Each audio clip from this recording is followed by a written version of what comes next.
We start with a roll call. Certainly. Ms. Tabachnik, Here. Mr. Here. Williams, Present. Ms. Jordan Byron, Present. Mr. Mushak, Here. Here. Ms. Wells, Here. and Mr. Schulman. Here. You have a quorum. Okay. With that, given the number of people who are not here this evening, as well as our open seat, I'm going to seat Anna for the meeting. And if our other alternate shows up, he'll be seated as well, given the vacant spaces. We're going to begin with the review and actions on applications. The first being 2023-28. This is an 824 referral. Department of Public Works, 15 Oakwood Avenue, referral for the acceptance of a sanitary sewer easement over 15 Oakwood Avenue. We have to report and recommend action. And Ms. Valadares is here to explain this to us. This is a very easy one, to be honest. So Oakwood Avenue, actually, you already saw a couple of 824's referral before, because we had a sewer acceptance and a street extension to it. So the only thing that we need on this one is a small easement on their property. Because now it is a public sewer that we ended up extending to be able to use that property. There is a manhole that is on their property that we need access. So that's what the map is showing. So we just need to take an easement on their property for maintenance purpose of the sewer line. Okay. We were provided with the maps of this. Are there any questions? If not, can I have a motion to approve the referral? I make the motion, Mike here. Okay, Mike Mushak has made the motion. Is there a second? I'll second. Okay, Ms. Jordan Byron has seconded. Any questions or comments before we go to a vote? I think we can do this with a raise of hands. All those in favor? It is unanimous. Okay, it's approved. Thank you. Don't feel you have to sit for the rest of the meeting. You're welcome to, but it is late. Thank you. I'll pass, considering that I have a meeting every night this week. Have a good night. Good night. Second item is 2023-06 SP/CAM 49 Van Zandt Street LLC. District 3, Block 34, Lot 7. Construction of mixed-use multifamily development with dwelling units and ground floor commercial space. Attorney Suchi, are you representing the developer here? Yes, thank you, Commissioner Schulman and members of the Planning and Zoning Commission. Good evening. For the record, my name is Liz Suchi. I'm a partner at Carmody, Torrance, Sandak, and Hennessy. Our office is 1055 Washington Boulevard in Stamford. We represent the owner of the property, 49 Van Zandt Street LLC. Present this evening, and I realize that you want us to be very brief since you have a lengthy agenda with respect to the map changes and other questions on the zoning rewrite. We'll just be giving you an overview very preliminarily, and we'll be coming back to you in upcoming weeks with probably another meeting and then a public hearing on the two applications that are pending before you, a special permit and a CAM application. The property is at 49 Van Zandt Street. It is located in the East Avenue Village TOD zone, the new zone that you created just earlier this year, and for which you had a project at 1 Cemetery Street recently go and be acted upon earlier last month. This is a very similar concept. We're proposing a new structure to replace the existing two-family structure on the property, 13 residential units, apartments with mixed use commercial on the first floor, 17 parking spaces. And 2 of the units would be deed restricted as affordable in accordance with the workforce housing regulations. Present tonight, who will make a very brief presentation to you, is Andy Sumalides, principal at Land Tech. He is a civil engineer on the project, as well as Phil Cerrone of Phillips Cerrone Architects, and Phil is the project architect. Ethan Shukoski of Atlantic Traffic and Design is listening in, but won't be making a presentation tonight. But if you have questions relating to traffic, he'll be able to respond to them in upcoming weeks. We've received all the sign-offs on this project. That is Public Works, Water, Fire, DPW, Health, and Harbor Management Commission. The only sign-off that has not yet been received is from Transportation, Mobility, and Parking. The applications to those agencies were hand-delivered at the end of January, and we just received comments from TMP today. They've been shared with my client and its consultants, and we're looking into those and we'll be responding to those accordingly. So at this point, knowing that time is of the essence for you this evening, if Andy Sumalides could screen share his site plan, he can walk you through the site plan, and then Phil Cerrone will walk you through the architectural plans as he screen shares those. Any questions of me or anyone else, please feel free to ask them and we'd be happy to answer. And if we don't have answers for you tonight, we'll have them for the next meeting. Andy? Thanks, Liz. Good evening. For the record, Andy Sumalides, professional engineer and principal at Land Tech out of Westport. I'm going to just get you oriented quickly with just a quick Google Earth aerial. The subject property, 49 Van Zandt, is located right here where my cursor is. East Ave to the east, Osborne Ave to the west, East Norwalk train station is right here. Mill Pond, that you guys are pretty familiar with by now, located to the south.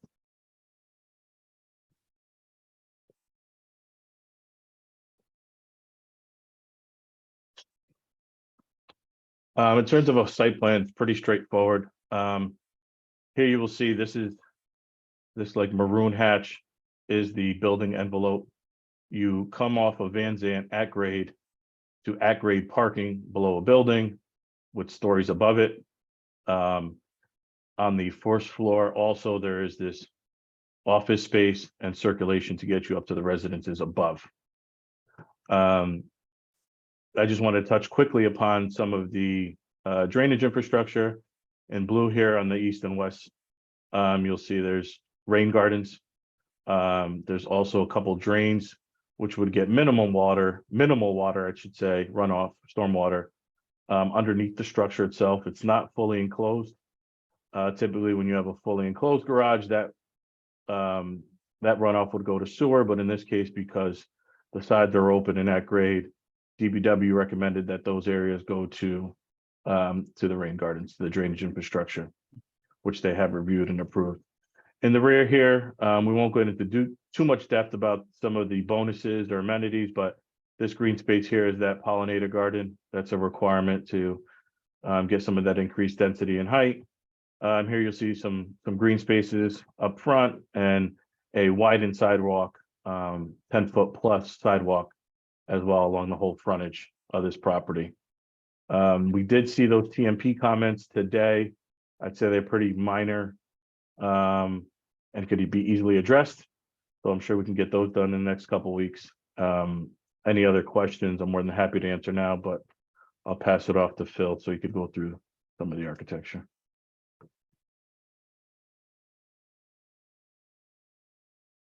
You did, Phil. Oh, I'm sorry. Sorry, can you hear me now? Yeah, Okay, sorry about that. Good evening. Again, my name is Philip Cerrone. My office is in Fairfield, Connecticut at Philip Cerrone Architect. We're the architects for this project, and I'll just quickly walk you through the project, if I can share here. So these are basically the 4 plans of the different levels of the building. So if we started from grade level, let me just minimize that a little bit for you.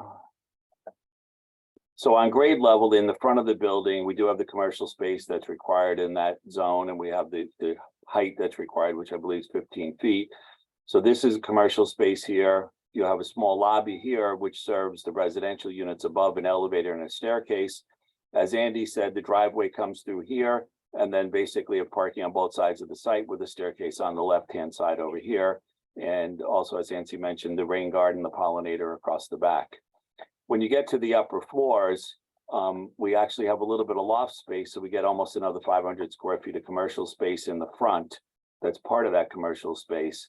And then we have basically a double loaded corridor in the middle with units on both sides.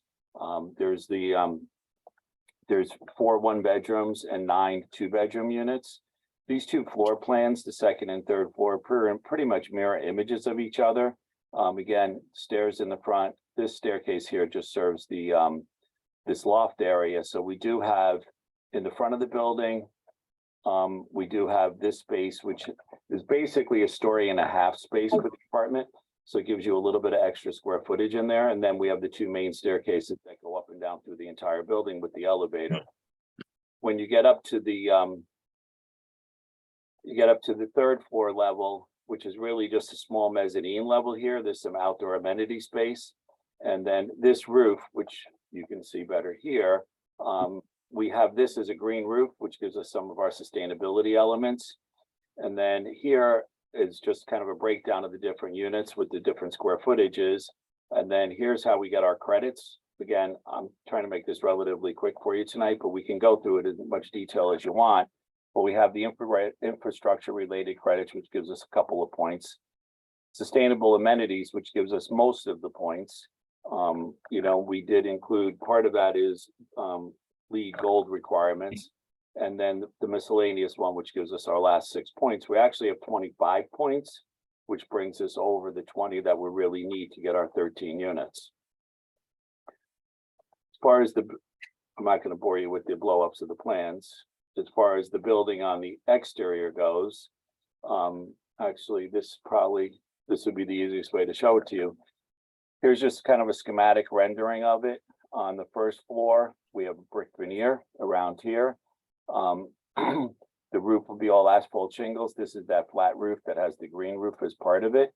And then the siding is a composite siding.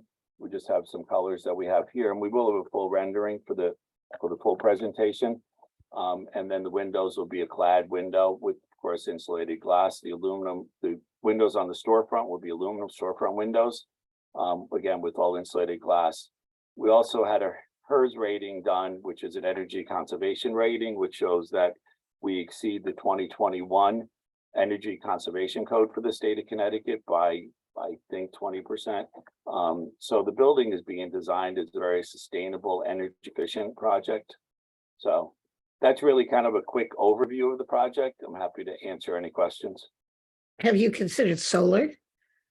We did consider solar, and because of the credits, we had to kind of make a decision between the solar and the green roof. We really couldn't fit, you can't get both of them on the roof because you need to have at least 50% or 51%. So we opted to go with the green roof. Isn't the library adjacent to this building? The library is adjacent to this building. And Oh, here's the library here's the library here. right, on the adjacent side does have solar.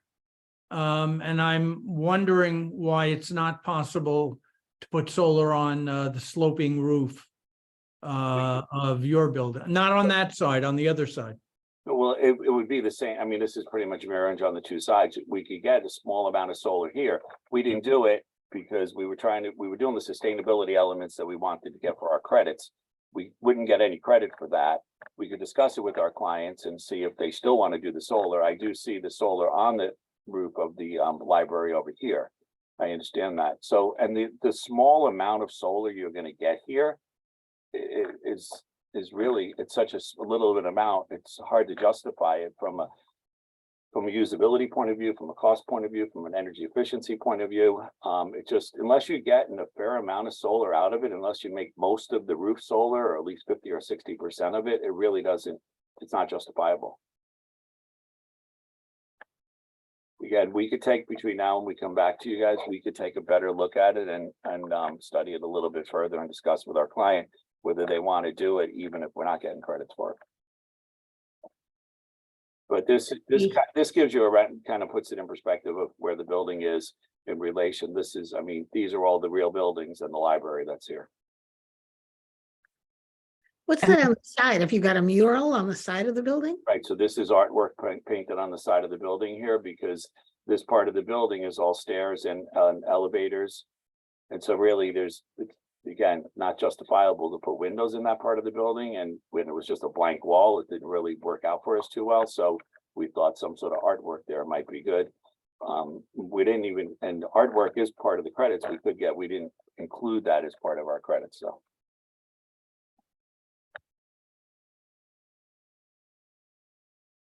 In the meantime, the city has retained DeCarlo and Dahl to undertake design review of the design of the structure.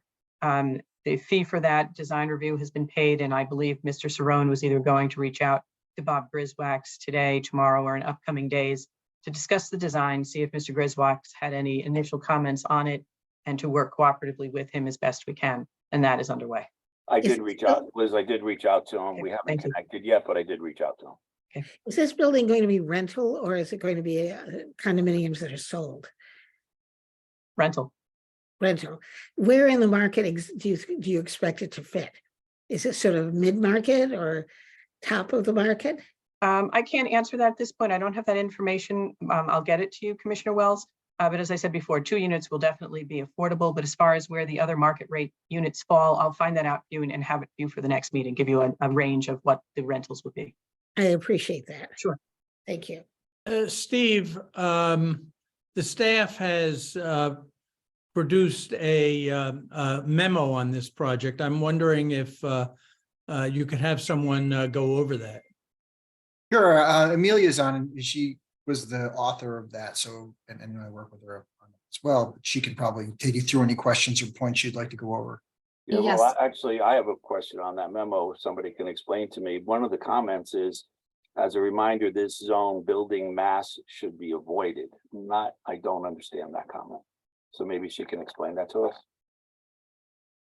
That's something that the third party reviewer might also address too. It's just the sort of style of building that we're looking for in that zone is not to have it as blocky, for lack of better term, is just to have a more village feel, smaller buildings and Understood. breaking it up a Okay, little bit. now I understand that. Thank you. Yeah, this has sort of a barracks vibe. Right. We had received an initial analysis by Ms. Williams back in February, and we responded with some revised plans and responses to that in early March. We did receive her amended memo yesterday, and that's been distributed to my client and also to its consultants for review and consideration. So we're working on those as well. We'll be back in touch, I'm sure. Does anyone, just to start, does anyone have any questions, or do you just want me to quickly go over the staff memo? Any No, why questions? don't you, yeah, if you would. No problem. So it's the zoning history, which I think Attorney Sachi covered well, and then the proposed use. So it's the 3.5-story building with 13 units, 2 of them are workforce housing. I think the biggest thing here is the new zone and the amenity points. And that's where I started with my comments with the amenity points. And again, that's something that the third party reviewer will look into. And we were comfortable with the LEED certification, but we'll see what the third party reviewer has to say about the HERS certification and if that would qualify for those amenity points.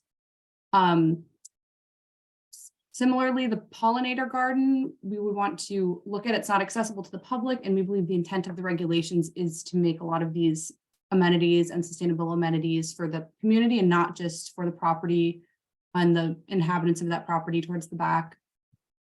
So it was the pollinator garden, and then the rain gardens were just at the sides, kind of between the property lines and the parking garage, which is on the lower level. We saw the public art tonight, so, but I think that might not have been on the amenity list. It's not. And then the green roof meets the size requirements, but we'd like to see some more details, exactly what the green roof is going to be composed of. And then we just need a little more information on the rent reduction amenity for that commercial tenant. So, just some paperwork showing what rent is in similar properties nearby, what the rent would be and what the reduction would be. And then our general comments, it's just some inconsistencies, something shown, because like Attorney Suchi had mentioned, there was an original set of plans that we looked at and reviewed. So some things were adjusted on one set of plans, but maybe just overlooked on the other, like architectural versus engineering plans.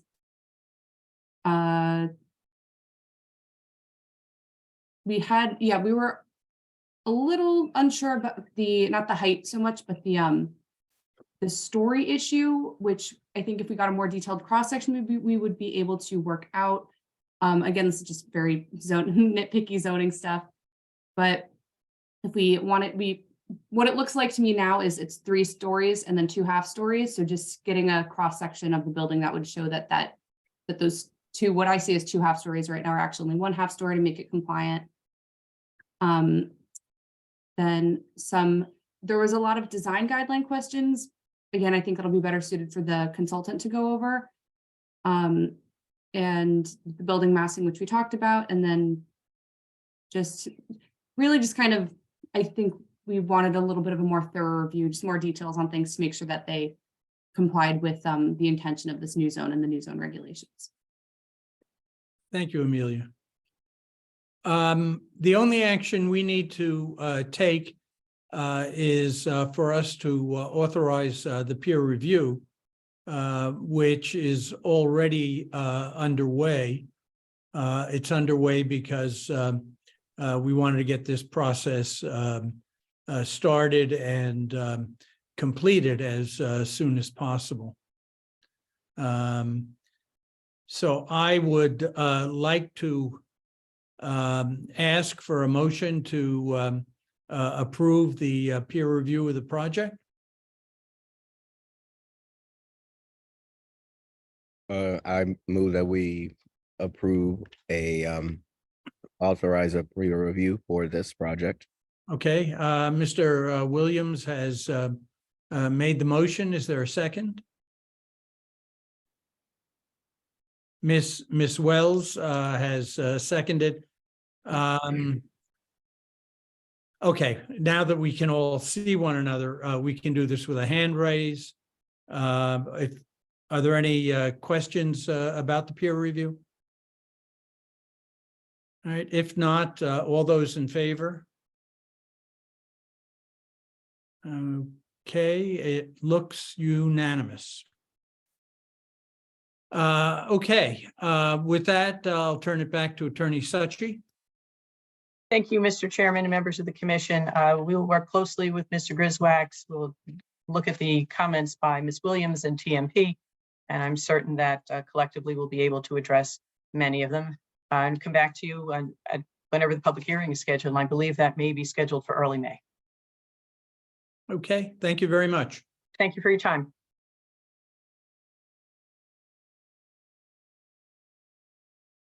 Okay, next item is the public presentation of the proposed draft zoning map.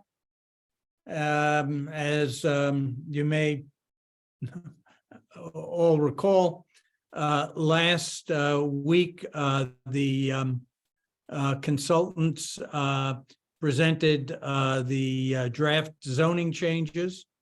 We had I think a lively discussion with over 150 people on online tonight. It's a very much more modest number of participants.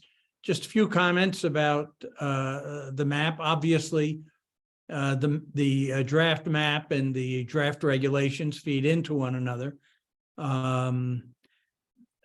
The map, however, is really the in my view, while perhaps not quite as important as the regulations themselves, it's certainly the more interesting of the 2 documents, and very hands-on,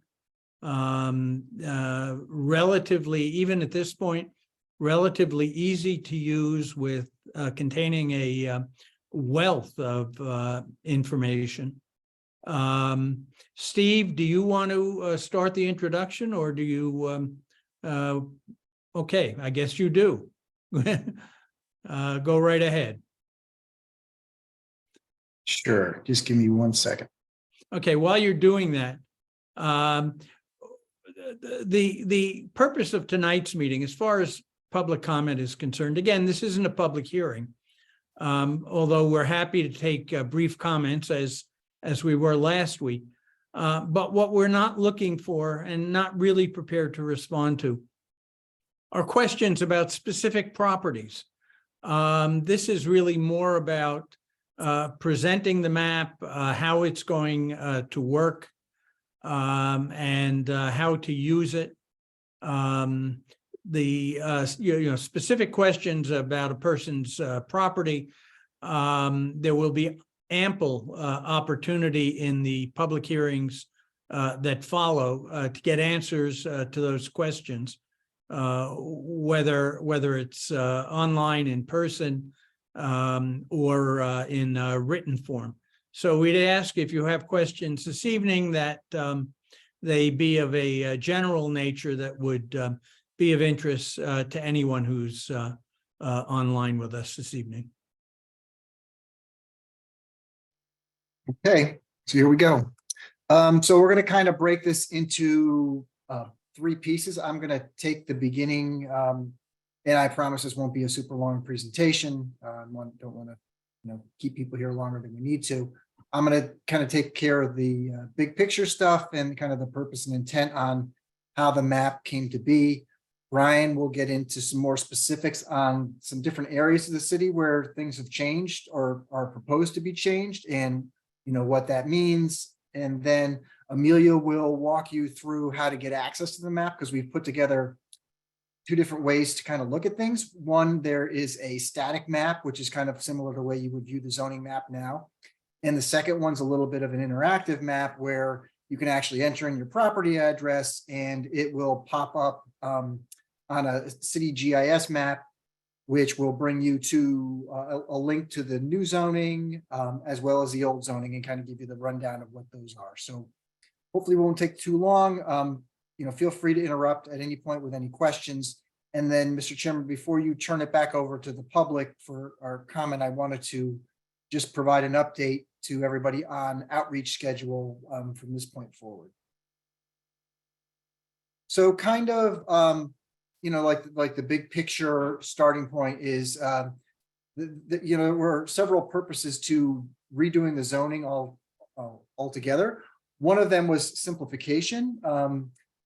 We talked about that last week with the existing zoning text, where it's a lot of words. The structure of the document is you have to look back numerous times to find different sections that might interact with one particular zone or one particular property. So we tried to follow that same philosophy with the zoning map. We'll show you some examples in a little bit, but right now the current regulations have 31 different zones, including 5 different single-family zones. So that's really a lot. So what we've cut it down to in our recommendation is 14 base zones with several overlay zones, and many of those overlay zones exist now. We just talked about one with the East EBTZ zone. There's Silver Mine Village Zone, Rowayton. There's lots of different overlays in the city that already exist. So those kind of function on top of the underlying zone and provide different standards and different rules to those specific properties that they cover. Another thing with the map is we want to just make it easier and simpler to use and regulate. Because right now, when you look at the map, there's a whole host of zones in very small areas. So the image on the left is the existing zoning map. And what I kind of highlighted on the left, you can see everybody knows how long Norwalk is from north to south. So that's it at scale. And here's the legend for the existing zoning map. There's just a lot of zones. And when you zoom in, here's one area just as an example, which kind of, you can see the interchange here, this, running north-south along Main Ave. There's about 8 different zones in this small little area along Main Ave. And it doesn't really make sense to have all these zones. It's kind of problematic and just more difficult to regulate when you transition from a, more of a commercial zone, then you go to a residential zone, then to another residential zone, then to a less dense residential zone, and so on. There's no flow to the map. There's no kind of overall arching planning plan to it. So that was one of the things we tried to achieve with the new map. So first and foremost, some of the goals and intent. We wanted to align the new zoning map similar to the new zoning regulations with the future land use map within the POCD. That's kind of a pretty common goal when you update your POCD is, does your land use map that you currently function off of map up or mirror the recommendations within your POCD? So the POCD had a lot of different goals when it came to the zoning regulations. Simplification was one. We talked about reducing the number of zones. One of our guiding principles that we do all our planning on is we concentrate our development and propose our development near transit, city infrastructure, and employment centers. And you'll see that throughout the process of how the map was put together. And again, the map is consistent with the kind of form-based model and the hybrid model that the city's employed with the new regulations. Some of the big picture changes. So the AAA zone, as it's known now, the new designation is CD3L. There aren't a lot of changes to that area. And the real reason for that is a lot of those properties on city septic, they're not on municipal sewer or water. And they don't have the infrastructure that a lot of the other areas have. So it makes sense to have the larger lot zones, which are typically on the periphery of the city as a whole. We've consolidated two of the single family zones, the AA and the A zone, into a new zone, which is CE3S. Brian will get into more specifics, but it makes sense to do that, which he'll touch on. And we've also consolidated two other zones. One of those was a single family, which was the B zone. And then you had the C resident zone, which was a 1 and 2 family zone. Those are now known as CD3. And those zones are very similar as they exist today. The only difference is the C resident zone allows 2 family when you have a lot size of 6,000 square feet. So we kind of said, why do we have these 2 zones that are pretty much function the same? And we looked at it as an opportunity to add increased home ownership, which I think is something the regulations, the POCD talks to, something we've heard a lot about.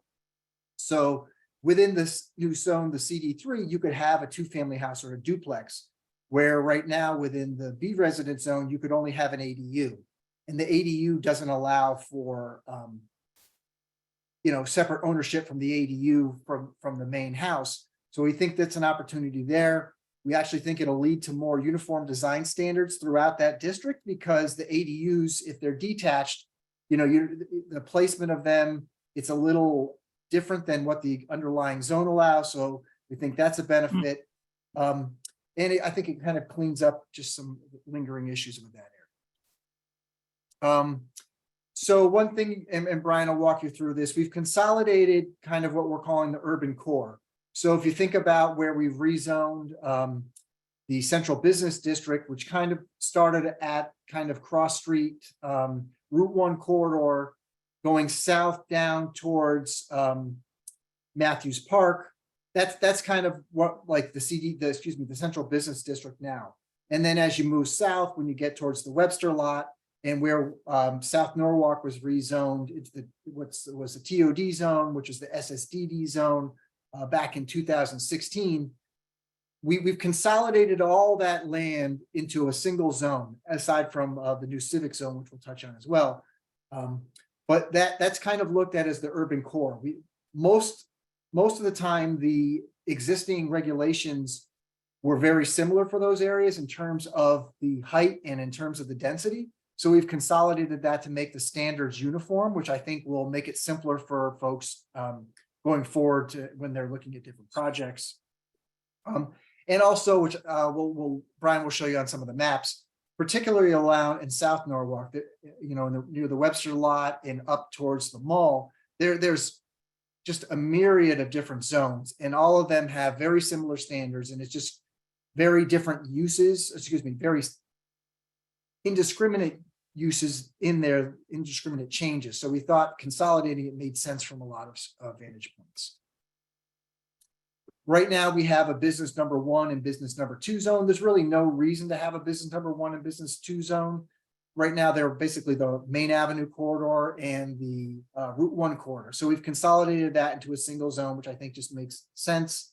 And when you get to look at the zoning regulations, and that is the CD4C, 4C zone, you'll see that the goal and what I think will happen over time, and this might be a 20-year, 30-year time horizon on the Route 1 and Main Ave corridor, is you're going to see a lot more consistent design in terms of where the building layout is. So the parking is going to have to be at the side or the rear for these new developments. The building design and massing is going to have to be similar. The lot layout, the curb cuts, and also very importantly, the signage is going to be much more consistent on these developments. So over time, we think it'll affect real change and improve the aesthetic of that corridor, while also making it more pedestrian friendly, which is one of the things that we're trying to get at with the zone. One other change, which Brian's going to spend some time talking about, is right now we have the D residence zone, which is strictly a multifamily zone. It's less dense as allowed currently than like the South Norwalk zones we've been talking about. And we also have a neighborhood business zone. There are very similar traits between the two zones in terms of the density. So we thought it made sense to consolidate those two zones. The big change, which Brian will also touch on again, will be that the density doesn't change in those zones, but the areas formerly zoned neighborhood business get 1 additional story of height, but no increase in density. I touched on this a little bit. There's a new zone, which is the civic zone. And the civic zone is really meant to handle city property and state property, which also includes the right-of-ways, along Route 1, Main Ave, et cetera. The idea is to provide flexibility for city projects, because right now, some of the city projects with some of the schools, they really get pressured by the zoning. So the intent of this zone is to provide that flexibility, but also trying to protect those surrounding residential properties. We understand that there's concerns with encroachment and impact, so we're trying to accomplish both, which I think the civic zone does. You'll see on the draft zoning map that there are areas within the existing marine commercial zone that are labeled TBD, which is to be determined. And the reason for that is we've been having ongoing conversations with the Economic and Community Development Committee of Council on the final designations for some of those particular properties.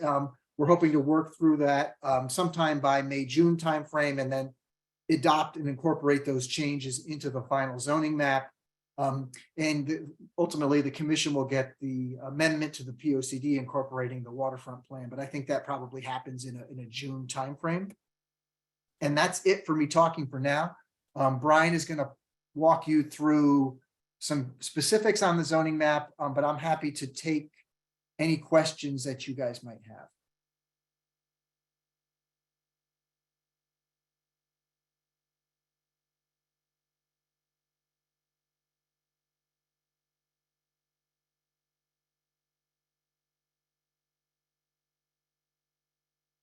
All right, let me know if you guys can see that.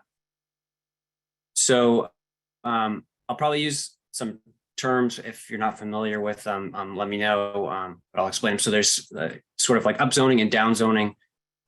So upzoning generally means that we're taking your zone and we are going to move you into a zone where you could do more density or more height. And then there's downzoning, which is the opposite. It's taking your zone and then it's kind of removing some sort of density allowance. So those are a couple of terms that might come up. And then I'll reiterate what our formula was for coming up with where we drew zone lines based on the proposed map, which are, we looked at mass transit facilities, major corridors, where our infrastructure is and where our major job centers are. And we essentially drew 1/4 mile and 1/2 mile buffers around them. We decided 1/4 and 1/2 mile buffers because that's generally what a walk shed is, meaning that's as far as people will likely walk before they decide to rather drive. So we focused with those 2 buffer areas in mind. So we'll go through each kind of section of the city and you can kind of see some of the changes. On the left-hand side of your screen is the existing zoning. On the right-hand side is the proposed, and then at the bottom, you'll kind of see a chart which shows each zone as existing and then what they are kind of proposed as. So starting up on the north side of the city, up on Main Ave and Route 7, this area, there's not a great amount of change. Really, the biggest change, what you'll see here, is a consolidation of the executive office and B2 zone into the CD5, which is where the North 7 development is proposed to go. Other than that, what you'll see generally, again, is a quarter-mile buffer drawn around Main Avenue, which is a major corridor in the city, and then the Merritt 7 train station. And what you'll see here on the left-hand side of the screen again is, so for example, you have the B residence zone, which is a single-family zone, small lot, 6,000 square foot minimum lot size. We're proposing, again, because of the consolidation of zones, to bring that into the CD3, which is a 2-family zone. And then, again, following this same sort of formula, you have a C residence zone as you get further down Main Avenue, and we're proposing to upzone that into the CD4. So that what that means for these folks is today you could do a 2-family house on your property. We're proposing to allow small scale multifamily. So what this is going to do is you're going to allow more missing middle housing types. You're going to see, 3 to 10 unit developments, 3.5 stories, and then small scale commercial. And by small scale commercial, what we're envisioning is 5,000 square feet or less. So what you'll see are things like corner stores, small restaurants, delis, things like that. And then again, I hope you see on the left-hand side, you see a lot of these single family zones, AAA, AA, these all get merged into kind of corresponding single family zones.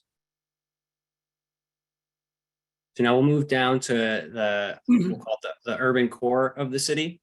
So you'll see West Avenue going down here, and then we'll get down to the South Norwalk train station, which is down here. So what you'll see is you have your CBD zone, again, multifamily, and then your SSDD. You'll see all of these different Reed Putnam zones. I think there's 5 or 6 of them today. These all get merged into one zone that's consistent throughout. What we're hoping is that kind of provides, I guess, predictable development that so when you see something go up, you can kind of look at the code and see, yeah, that's what we were expecting to see in that area.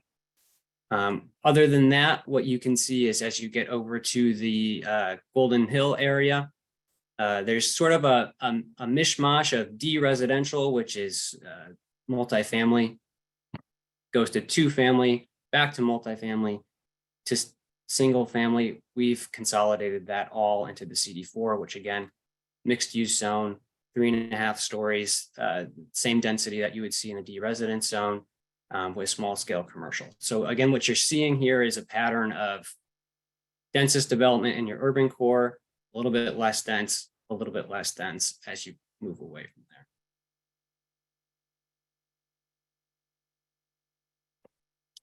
All right, then we get to South Norwalk. South Norwalk really has little changed.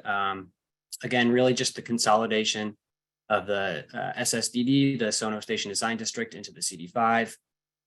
Most of this area is what it is today. It's all 2-family zoning, so we propose to keep that the same.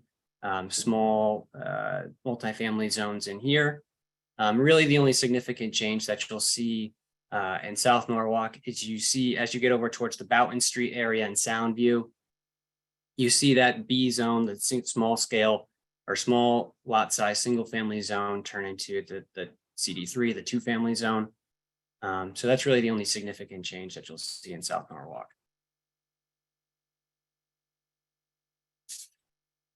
And I think I'm taking you east over to East Norwalk. East Norwalk, again, not much change going on here. I think what I hope that you see is looking at the left-hand side of your screen is really a mishmash of zoning with, I guess, when I look at it, I'm not sure how they drew the zone lines. It confuses me, so I would think it would confuse a lot of other people as well.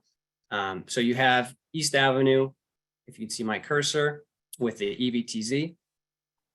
As you move east of there, you get into a single family zone, which is the B, and then you move further east and you get to 2-family zone, and then you move further down, you go back to single family. So it's really just, there's no sort of rhyme or reason or flow to the zoning. So what we've proposed is to take the two-family zoning that you see up on Tierney Ave and pretty much bring it to meet that Triangle Street area so that this all becomes two-family zoning. That's really the only big change in East Norwalk that's proposed. Other than that, you might see, I'll bring you here to the, I'll try to zoom in and see if you guys can see this. So there's the south end of East Avenue where it merges with Seaview. Today, it's a two-family zone. What we're proposing to do is bring it into the CD4W zone. So what the CD4W zone is it's a multifamily zone, but it caps out at 2.5 stories and 6 units. So it's really a smaller scale multifamily zone, mixed use zone, I should say. And the idea is that because it's close to the water, you have lower height buildings so folks can see the water. And it kind of is a good transition zone from your EVTZ, downtown district near the East Norwalk train station. Then you still allow for multifamily, it's just at a lower scale. And then you get to two-family, and then you get to single family.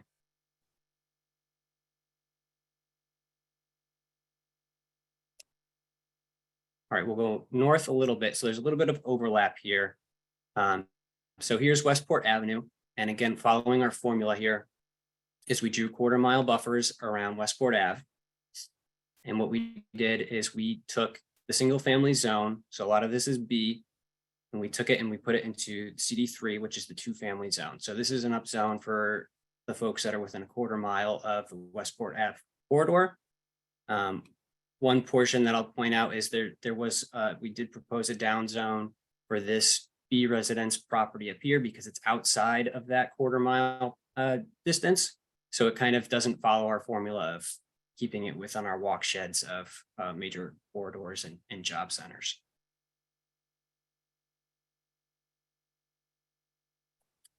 All right, moving on. This is probably one of the more significant areas of change that we've proposed. This is Hospital Hill. So you'll see the hospital over here in the bottom right of each map. And sort of what you see on the existing zoning map on your left is, again, similar to East Norwalk, is a sort of mishmash of zoning. There's, multiple zones all within 1/4.5 mile of each other. So what we did is, following our formula, we did a 1/4 mile buffer off of Route 1. So CD4, all of this gets consolidated into mixed use, small scale commercial. And then as you get further, the B residence gets consolidated into the CD3, so the two-family zoning. And then over here by the hospital, what we did is we drew another 1/4 mile buffer around the hospital, sort of with the intent that we want, the hospital is probably one of the biggest employers, if not the biggest employer in the city. So we want people to be able to walk to work if possible. And we also kind of want some supportive businesses to pop up around the hospital. It might be nice for the doctors and nurses and other hospital staff at Norwalk Hospital to be able to walk to get lunch or get off the clock and go to a local restaurant. So that's kind of the intent with that. I'll point out sort of something that I was looking at as we were doing this is over on Ferris Ave. So I'll zoom into Ferris. And I'll sort of show you what we're talking about with this mishmash of zoning. So if you're driving down Route 1, you're in business number 2 zone. And if you turn right onto Ferris Ave, you go into D residence. So you've gone from one zone to another. As you get down Ferris, you move to C. So you've gone into a 3rd zone. Then you immediately go to B. So you're in a 4th zone. Then you go further up and you go back to C. So you're in now a 5th zone change. And then you get up to Truman and you're back to B. So you've pretty much changed zones 6 times within 1/4 mile of each other. So what we've, it doesn't make a lot of sense. So I think when you're looking at the proposed map, what you'll see is it has more flow to it, going from the CD4C commercial zone to CD4 mixed use, small scale commercial to two-family. So we kind of think you're seeing this transition from higher density, middle density, less density.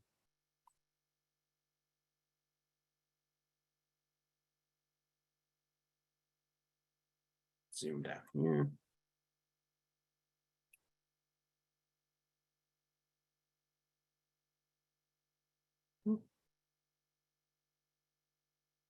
All right, and then our last stop is Rowayton. Again, Rowayton, not much change. What you'll see is mostly Rowayton is a bunch of different single-family zones that are all in proximity to one another. So what we've proposed is to just consolidate them all into one single-family zone. What you'll see again is here over in the Devil's Garden area, which is B, that gets turned into the two-family, the CD3. That's really the only significant change that you'll see proposed in row 8. And then this is just kind of hard to see at this point, but this is pretty much the completed map. If you're looking at it, I hope kind of what you'll pick up on is that there's at least sense to it where you have this darkest purple, which is your CD5, your downtown zone. As you move away from it, you have mixed use, but at a lower density and lower height. Then you move into a two-family zone, and then you move into your single-family zones on the kind of outskirts of the city. The only thing I'd like to add too is that the kind of idea that we're kind of build off, and Brian talked about it, and I think, Mr. Chairman, you kind of hinted at it as well, is the idea that we think Brian laid out our approach, but we think over time is if the city needed to expand a zone or contract a zone, that if we have the zoning districts correct and the regulations correct, we can move these lines around. So if the city is growing 30 years down the road, hopefully you could expand out the boundaries of any of those zones to match the need in that particular area. So we think it's kind of a smart growth approach where we focused our development and allows us flexibility going forward to meet any needs that we might have in the future. And Amelia, if you could walk us through where people can access the map, how to interact with the map, and that can. So everything can be accessed through our page on the city website. So from the homepage, you go to planning and zoning, and then on the left side, we have a section specifically for the zoning regulations update. And here, if we have all the details about the update, and then if you scroll down, we have the information sheets and the and links to important documents like the map, which Brian just showed you that is the this is the like just the flyer basically that goes over what Steve and Brian talked about tonight. So basically outlining the changes, what the big differences are, and then can be accessed using the icon too. And we will also have the static map that Brian went over and the interactive map, which I will show you. I think they're at the bottom now. of the page, Amelia, too. Is it already posted? Yeah, but they should both be posted. Okay, perfect. Yep. So the PDF map, which Brian walked through, is up on the website. And then the interactive map is right next to it. And it opens with a splash screen, just walking through the directions that I'll talk about now. And just saying that you use the search bar at the top here to type in any address, and then you can click on the property and a pop-up will come up and you can navigate through the pop-up to see existing, proposed, and any overlay zones. And we also have links to the regulations associated. So you just have to check the box saying you understand how the map works. And then it shows similar to the static map, just an overall view of Norwalk. And then if you type in an address, and as you can see, it is like a global map. So you just want to make sure that you are in Norwalk. And it'll take you to a property, which you can then click on, and it will pop up showing either the existing zone or the proposed zone. And then you can use this caret up at the top to switch through either the proposed zone, the existing zone, or if your property has an overlay zone, you'll see the existing overlay and the proposed zone. So in looking at those, you can see that you're going to be in the new civic district and you want to know what those regulations are. You can just click on the hyperlink and then it will open to a short PDF that only includes the civic district standards. You can read through that. And then if you want to know the uses, the use table for all zones, just scroll to the second page of that PDF and that's the beginning of the use table. Similarly, that's that you can do that with the overlay district if there is one. And then for the existing zones, it is the same thing, except currently we don't have the zones individually broken, or the regulations weren't written so that they were able to be posted individually. So you'd have to go through a 100-page document and find the zone that you're looking for, which is a great improvement in the new regs. And instead of the use table, we have the schedule for height and bulk of buildings in that zone because the uses are listed in those regulations. I think that covers everything, but any questions, I'm happy to answer. Would you mind going back to the main planning and zoning webpage and just step by step showing everybody how to get to this interactive map one more time? Yeah, of course. So going back to the planning and zoning page, in the left column, we have the zoning regulations update. Click on that, and then as Steve pointed out earlier, scroll all the way to the bottom. And then we have two big images, one for the static map and then one for the interactive map. Got it. Thank you very much.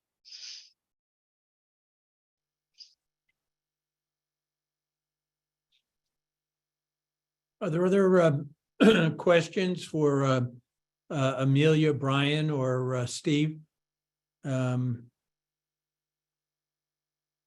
If not, I'm not closing off discussion among the commission members. Feel free to speak up at any time. But perhaps it's time to see if there are members of the public who have questions they want to raise.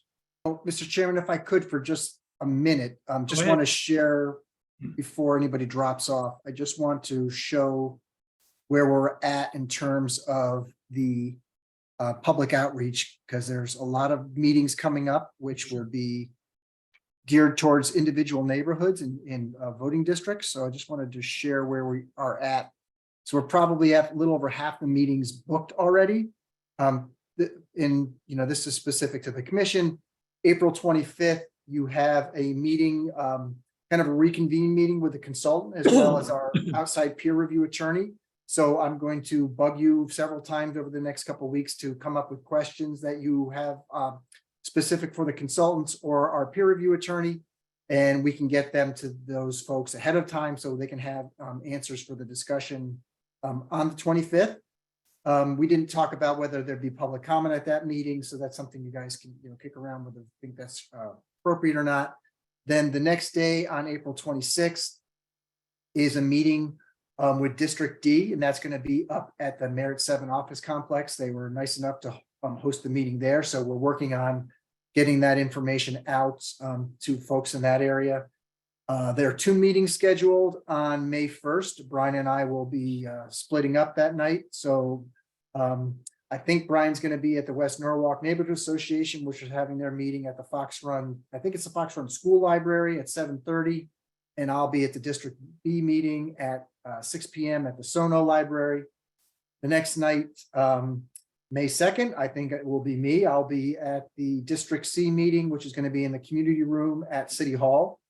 May 10th is the 6th taxing district, which is kind of handling the District E meeting, which is getting split into a couple different meetings just based on the kind of like uniqueness of District E in terms of how big of an area it covers.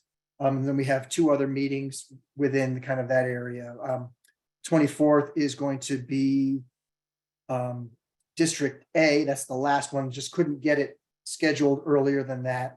And so what we're going to do over the next few days is work on filling in some of the other neighborhood meetings and see who else wants to talk. So I envision there'll probably be another half dozen meetings, and then the commission can kind of pick up the ball. And then we could talk about when we want to do the public hearings, which I was thinking towards the end of June. At that point, you can sit and get feedback, and then we have July and August to kind of mull that over, consider what folks are thinking, and then reconvene in maybe September for a final public hearing where the commission consider a list of amendments to the plan, and then think about adoption. So that's kind of the Which time frame. one of those meetings includes West Norwalk? Let me pop that back up. Where did it go? There we are. Sorry.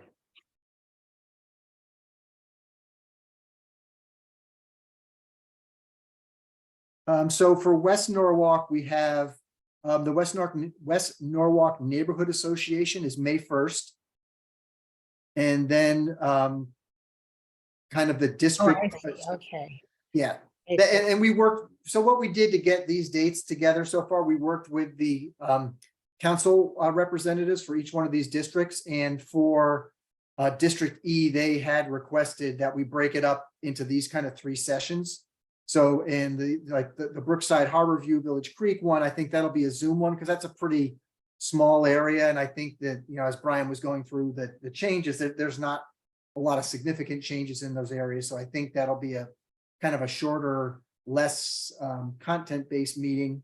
At least I think so at this point. And then the West Norwalk Neighborhood Association kind of is a little different than where like the Rowayton Village District area is. I think they're kind of almost 2 separate meetings. So that's how we've structured it.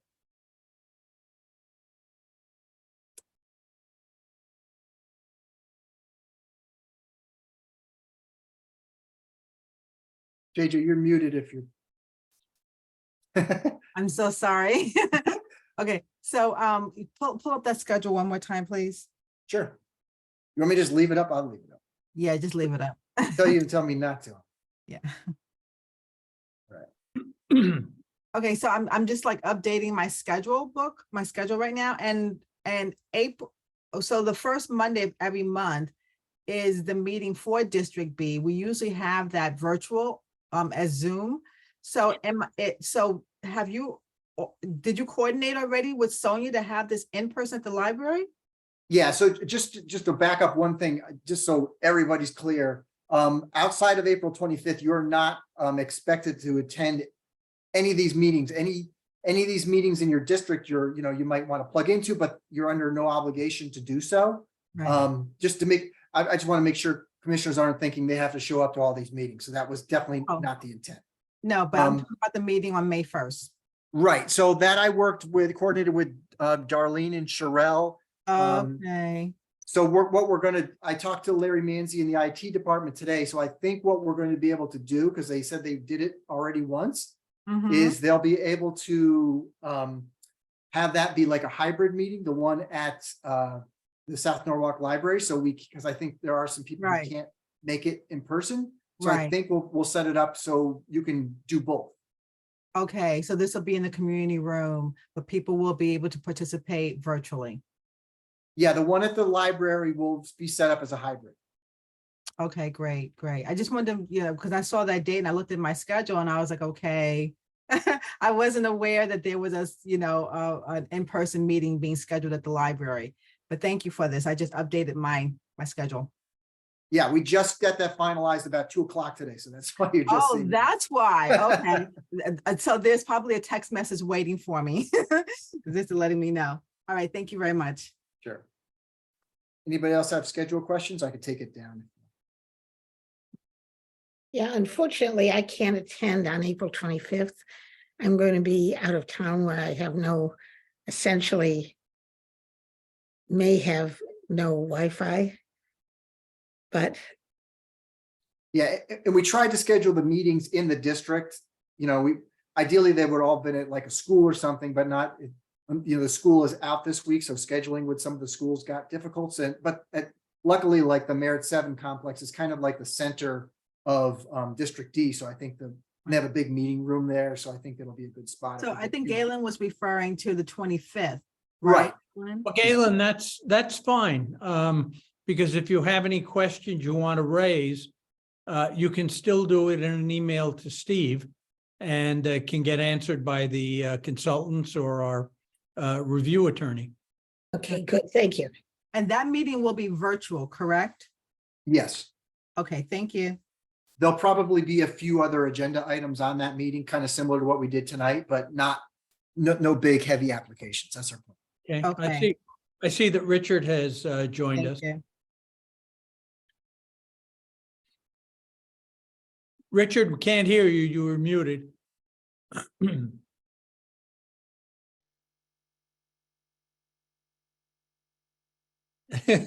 And you're still muted.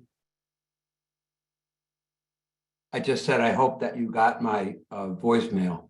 I did, and I passed it on. Thank you. Sorry to be late.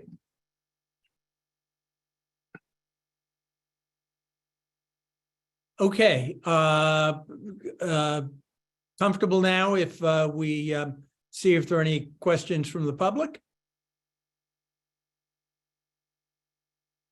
Brian, you're going to handle that? Sure. So if anyone from the public has any questions, comments, you can use the raise your hand tool now. It's at the bottom of your screen. You just click that once and I can bring you over to start talking. So first we have Terry Atkin. Good evening. I'm just asking a very general question, but it's has to me an important implication because I see a pattern where everyone is making a big effort to make this easy to understand. The map is easy to understand. The zoning is easy to understand. And the way they did that was to simplify. And I am afraid that it might be too simplified. And particularly, I'm going to give you one example, height. When I go to your new code, I see no actual measurements as limits. It talks about a visual, and the visual doesn't have to do with feet and inches. It has to do with stories. So I'm just throwing this out here because I need to understand better how we can actually measure and not just have it be as something that people can judge for themselves. Does that, it's not Yeah, really a so- question. It's saying, Yeah. please know that this is my concern. Can we address this later? But it Yeah. simplification is not always better. So the regs, within the regs, a story is the definition of a story tells you how tall a story can be. So it kind of depends on which one. So that's kind of how you'll regulate height. Yeah, mine, I'm loading up the page. I can show you. Just give me about 10 seconds here.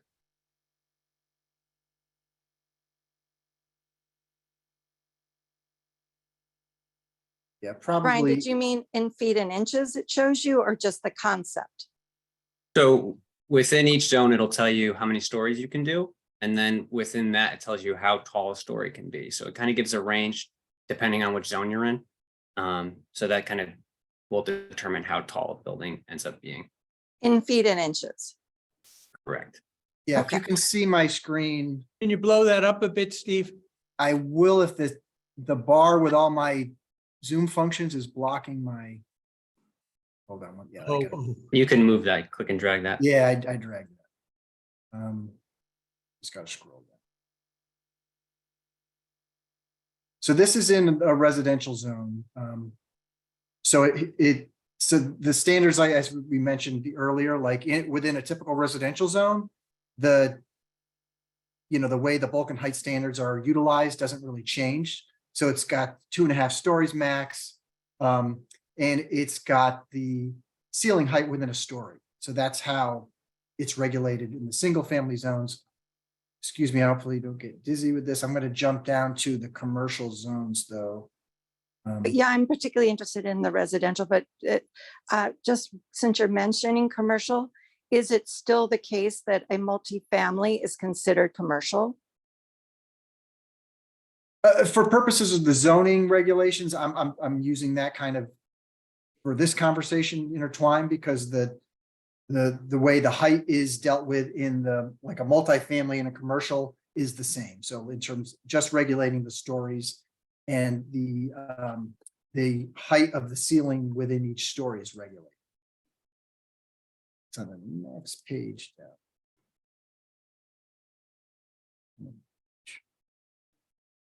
Okay. So this is one of the zones Brian had talked about. This is a CD4W, and where the CD4W is really the Rowayton Avenue Village District, and then along Cove and First Ave in East Norwalk. So the principal buildings, as Brian said, is allowed 2.5 stories. And then within each story, it regulates the height of that story, and that's right underneath the height. So you see ceiling height, and that's how it's regulated. So it's what we tried to do for the most part. There are a couple areas, like I mentioned, the CD4, where you're allowed an additional story where you couldn't before in the neighborhood business. But by and large, we tried to match up the heights to be the same as they are currently. We weren't looking for big increases across the border. Can you go back to what you were just sharing? I gotta stop. Not to. So for this district, is it fair to say that the principal building can't be more than this 20, 25 feet unless they're doing a business on the first floor? I don't know if my math's right, 2.5 stories and ceiling height has to be 10 feet from floor to ceiling. So 25 feet. Essentially, Yeah, so- it gets a little tricky with the ceiling. The half story is where it gets a little tricky with how you measure that, but essentially, yes. Could Yeah, like, right. This is very difficult to understand. For instance, I know in some cases, finished floor to finished ceiling is important because you want to make sure that it doesn't go below what is 7.5 feet. So, but what if someone has a very thick construction of the floor itself? Then they have a higher building. So this is just talking about the air that's in that space. It's not talking about the building mass. And this could be quite tall, the way this is written. And I I know have to take a this look is back at the not- definitions as Yeah. well. Yeah, that we'll was very take- vague too. I would say my biggest takeaway from reading all the definitions is vague. And that is not what people look for. They need specifics because they don't want it to be a judgment call by someone. They want it to be there in black and white. So simplifying is not always good. Okay, we'll take another look at it. No problem. Thank you. If anyone else has any questions, comments, concerns, you can use the raise your hand tool at the bottom of your screen. You'd click that once.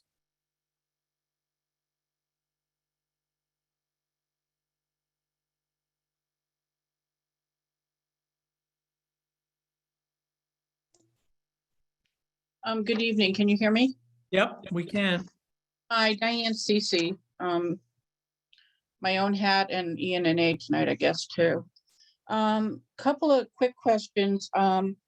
Like to make a request. I really would have loved to have had a presentation of this at our April meeting, which is on Monday, but unfortunately, or fortunately, actually, we have 2 other really important guest speakers that are already booked and committed to. But our May meeting is May 15th. And I wondered if Mr. Kleppen and Mr. Baker would consider doing a split session that night and attending ENNA, which will still be via Zoom, and doing a session for us at 7 o'clock.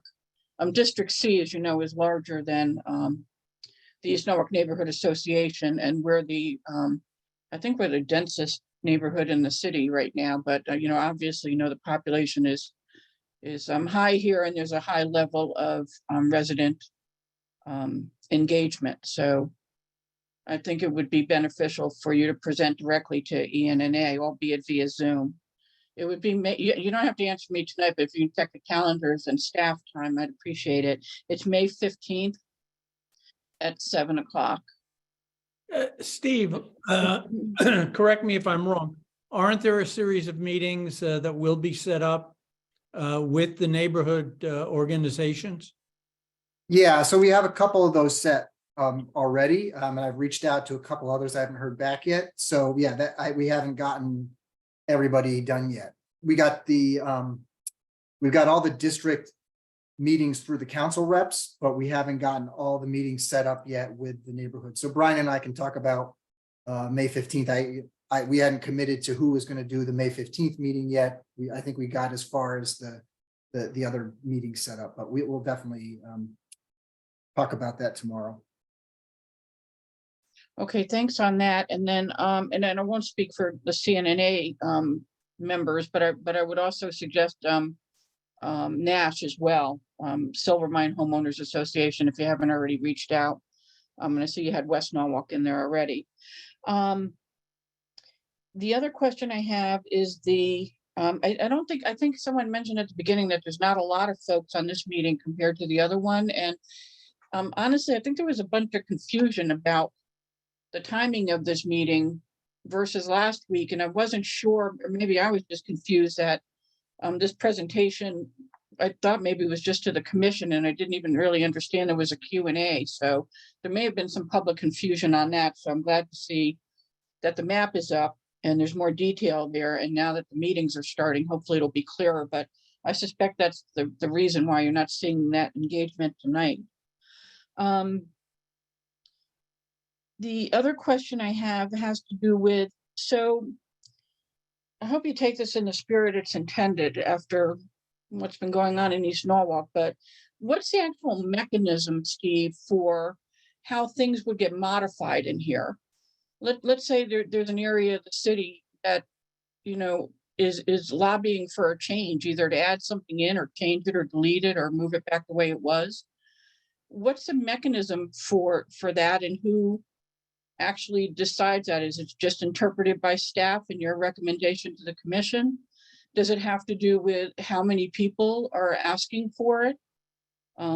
Is it the squeaky wheel method that would be used, or depending on the area of city and affluence, perhaps? I just want to know what would happen if someone was strongly opposed to or in favor of something that they wanted changed. How would that happen?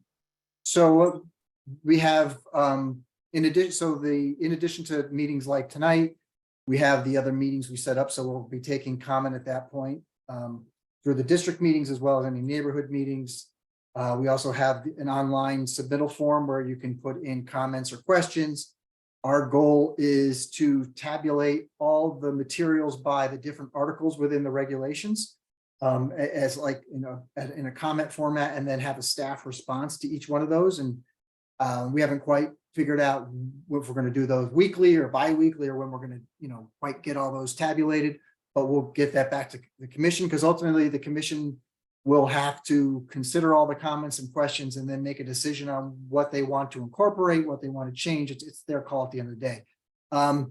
But I don't think, you know, to some of your points, you can't make land use decisions based on popularity or anything else. It has to be on what the best policy and best outcome is for the city, which is really the only governing factors that our staff uses when we make any recommendations.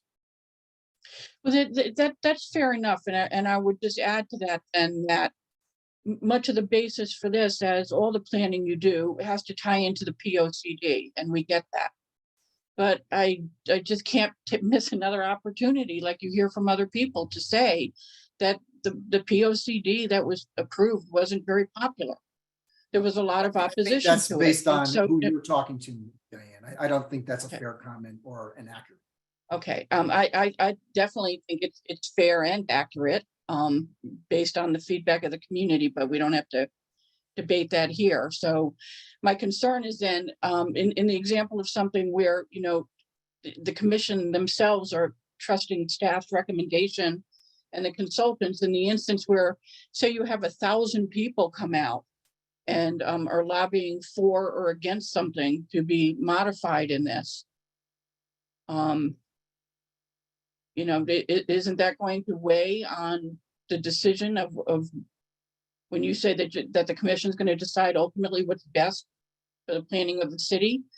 Almost, I want to say, you know, public hearings sometimes are just that you're holding your own hearing in public, and it's not really to hear from the public. So there's a disconnect there between hearing from the public in that magnitude, and then the changes not being made within legal things. I mean, of course, if they're asking for something and there's some statutory reason you can't do it, you know, whatever. But well, I mean, I don't. This is probably not the appropriate time or place for the conversation, and ultimately, it's the commission's call on what gets approved and what doesn't get approved. I can speak for myself only, and speaking as a staff member, if there's 2,000 people that think something's a bad idea because they don't want it in their neighborhood, but if my thinking is it's something that's better for the city for the long term, I'm going to advocate for it till I'm blue in the face. And if ultimately the commission decides against me, then they decide against me, and that's their call. They're the body that makes the final decision. Okay, I'll leave it with these 2 points then so that the commission will understand the position of neighborhood associations when it does fall to us to encourage people, whether they're for something or against something, to speak up and to be engaged and to write and to email and to phone people. What is the role of the Common Council in approval of this, or they have no role in this one either, Steve? No formal role in terms of approval, but we are working with them on, outreach, which is why we started with the district meetings, and we plan on, having, similar presentations to whatever committee or council as a whole who'd like us to come and talk to them. But it doesn't go to them for any approval or to go into, get incorporated into POCD or anything? No. Okay. The zoning regulations themselves, are there anything in the regulations that speak to process versus just the zoning map? For example, neighborhood association for, as long as you started here, have been lobbying for better community outreach on permits and applications and land use changes and text amendments. Did the consultants take any of that into account when they were looking at the regulations, or only the zoning designations for parcels themselves?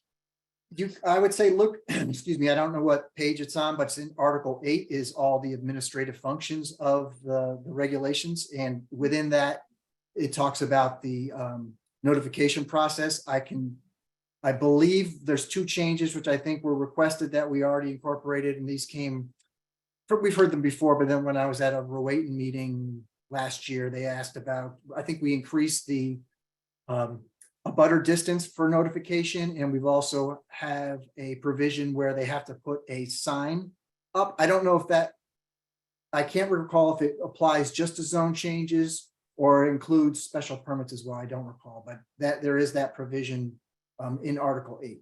Okay, thanks. I'll take a look at that, and then we'll probably want to add to that based on stuff that we showed you a few years ago. And then finally, I just want to ask, and again, you don't have to answer this tonight, but I'm hoping I don't have to do a side-by-side review here, but you may recall that a couple of years back, ENNA had an ad hoc committee that did a review of zoning regulations within East Norwalk proper 06855. And we submitted a review document with comments and suggestions and also recommendations for what we thought could be improved. Do you know that this was for sure shared with the consultants, if any or all of it was taken into account, and if any of it made it into their recommended plan? I have to look. It's been, since we started and they started, it's been at least 18 months. I don't know if I recall the document. I don't recall the content.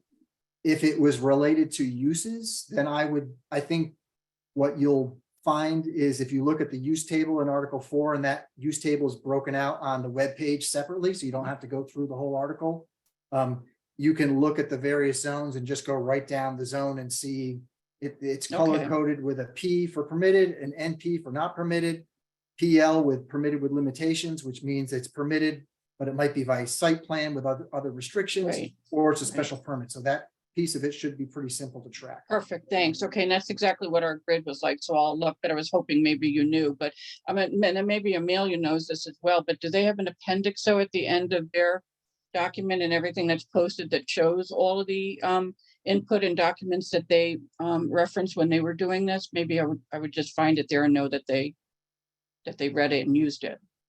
I don't recall seeing that. It would probably be at the beginning of the regulations. I don't recall. Or if you can maybe just even email her, and I forget her name, I'm sorry. Yeah, from the consultant, or I can, even if you provide it, just so that we can ask if they specifically read this report from ENNA. The community would want to know, and certainly the committee members who worked a long time to put this together will want to know. Thank you.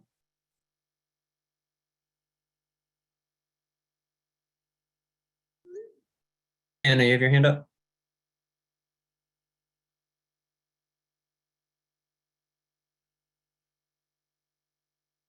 I think you're muted, Anna. Oh, you, damn thing. I put it up so that if I'm talking to myself, I don't accidentally say something and then I want to say something. It doesn't work. Couple questions.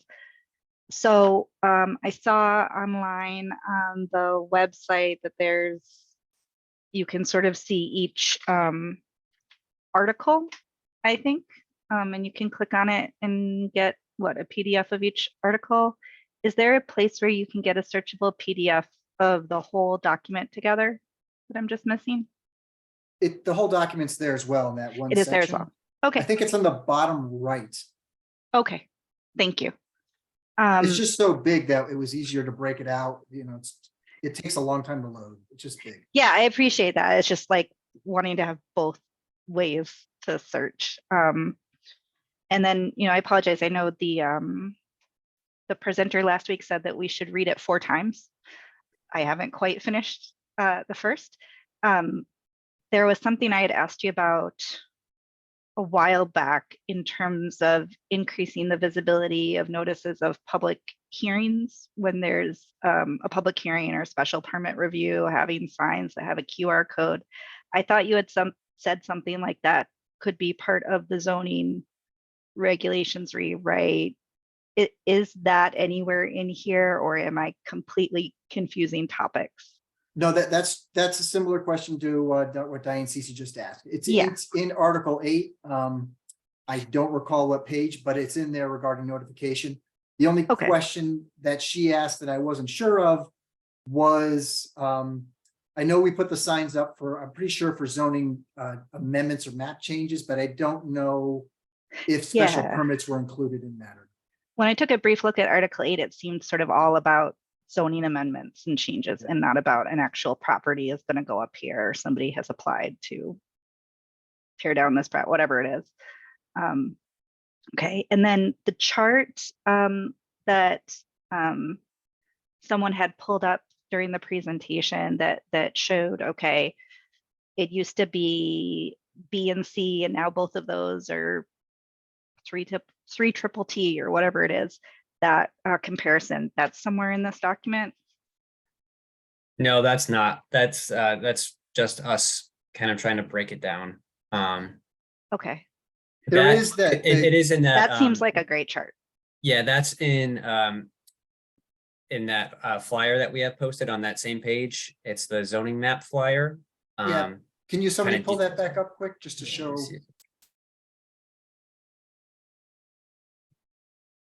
So if you're on the back where all the regulations are posted, I guess above that. So it's this link, the zoning map link. Okay. And it goes into the details, and there should be a chart in here. Yeah, which kind of details the breakdown, existing zone versus new zone. And what we didn't include things like the special districts because those were pretty much just it's just new names for the zones. They didn't change. So like industrial number 2 became SDLI, but in general, there's no changes to that zone. So we didn't include that in these tables. Okay, thank you. And then looking at this chart in particular, just trying to look at maps and things really quickly, it looks like, in some of these cases, what's happened is kind of an upzone, like the B and the Z all going to CD3. I think previously B was only single family. Now both those things will be single or 2 family, which basically means they can be 2 family, right? Apologies if I'm not getting the exact things correct, but like it looks like there was one example I looked at and I was like, oh, okay, well that's an upzoning, right? And I'm sure there are some things here that are downzoning, like you described the difference. Is there a way that we could get some sort of breakdown of like what percentage of the parcels or the neighborhoods or whatever you want to call it overall are getting upzoned with this change and what percentage are getting downzoned? And I want to be clear that I personally have no problem with either. And I understand that one of the main goals is to allow more flexible and more development specifically in areas of transit and employment and all of that. But I think for the community having a sense of how much of this is an increase versus a decrease versus just generally staying the same and trying to make it a little more sensible, like you showed, without having the gazillion changes. I think that would be helpful. Yeah, and I have all that data pretty much. It's just making sure it's 100% accurate and then in a form that's easily understandable. But yeah, yep. Okay, thank you. That was, I think, my last question about this. I really appreciate it. And then anyone else, if you'd like to speak, you could use the raise your hand tool. If not, we'll turn it back to Mr. Schulman. Any other questions from members of the commission at this point? If not, we'll move on our agenda. Comments of the director, Steve? Nothing further. We talked about the meetings coming up. So just the key thing is to think about questions. And the legal questions, I don't know who will have them. We do have several attorneys on our commission here. So if you have some, but just the idea beyond that, just to back up a little bit, was, we got a little ways down the line. I wish we had done that earlier, but we did have a Connecticut-based land use attorney who's really sharp on these issues go through and scrub the document for us, and we incorporated his recommendations into the plan, into the zoning regulations. So the idea is that we just want to make sure it's correct, obviously, and then up to date and consistent with current case law, as well as statutory changes. So he'll be on the call, as well as Jessica and possibly somebody else from TPUDC. Anything else, Steve? No, nothing else. Thanks. Okay, comments of commissioners? Well, I'd like to, go ahead, Anna. I waited because it wasn't part of the zoning map thing. When are we going to hear from, I think it was TMP that was going to come and talk about the residential parking passes for the East Norwalk Village Transit Zone? Yeah, we have to have TMP come in and talk about that and the complete streets plan that they were working on, and then maybe some other initiatives. We just haven't scheduled. As you can see, we've been booking lots of meetings, so we're trying not to overload you, but it's on the radar. So we'll definitely get that on. Although I can add complete streets, the stakeholders are still meeting on that. And TMP has not completed its work on complete streets. I wanted to comment on both the document and the map. I think this is a terrific start. And it's taken us a long way down the path toward having new zoning regulations matched with what I think is actually a fairly sexy map, which is going to be interactive and much more helpful both to residents and developers. We've still got quite a ways to go before we get to approval, to be sure. But the consultants and the staff, I think, have really done a terrific job to date. And I wanted to thank the staff for their hard work on this. With that, if there are no other comments from commissioners, we'll move to adjournment. Although just before we do, I'll remind you, we do have a meeting next week on the 19th. That's a meeting with the consultant as well as our. No, that's the 25th, Lou. Next week is Cannabis Week. I apologize. That's your regular meeting. That's right. That's right. But we also have a meeting with the consultant and a legal, the attorney who has worked on this as well to go over any details and questions we have. Correct me if I'm wrong. Next meeting We're dealing with some of the marijuana distributors. Is that Yeah, correct? we have one, and it looks like one of them is gonna push back because they had a conflict that night. So I think we have one public hearing on one of the properties, and then we have a few other applications. I don't think it's gonna be too heavy of a lift. Okay, And that's the 19th? Correct. that's right. Yeah. That's your regular meeting. Right. Okay. Okay. Okay, if there is nothing else, I will entertain a motion to adjourn. I'll move to adjourn. Okay, Galen moves, JJ seconds. Again, show of hands, all those in favor. We are adjourned. Take care. See you all next week. Good night, everybody.